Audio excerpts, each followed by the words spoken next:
একটি cinema hall, যা এখন শুধু ফ্রেমে বাঁধা ছবিতেই দেখা যায়।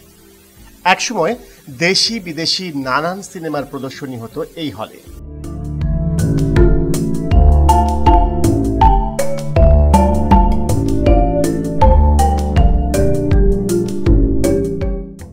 উনিশশো 1953 সালে এই হলের উদ্বোধন করেছিলেন আগা খান। ভাবছেন হঠাৎ একটা মৃত সিনেমা হলের কথা কেন বলছি? সেটার পেছনে একটা গল্প আছে। প্রতিষ্ঠার সময় এই হলটির নাম ছিল লিবার্টি, পরবর্তীতে নাম হয় গুলিস্তান।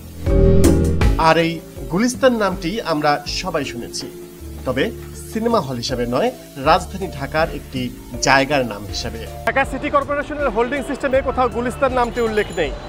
পাকিস্তান পিরিয়ডে এই জায়গাটির নাম ছিল জিন্না অ্যাভিনিউ, বর্তমানে এটার নাম হচ্ছে বঙ্গবন্ধু অ্যাভিনিউ। প্রিয় দর্শক, পাকিস্তান পিরিয়ডে ফজলে দোসানি নামে একজন চলচ্চিত্র ব্যবসায়ী এখানে একটি সিনেমা হল তৈরি করেছিলেন, যার নাম ছিল গুলিস্তান। সেই গুলিস্তান থেকেই এই অঞ্চলটির বা এই এলাকাটির নাম হয়েছে গুলিস্তান।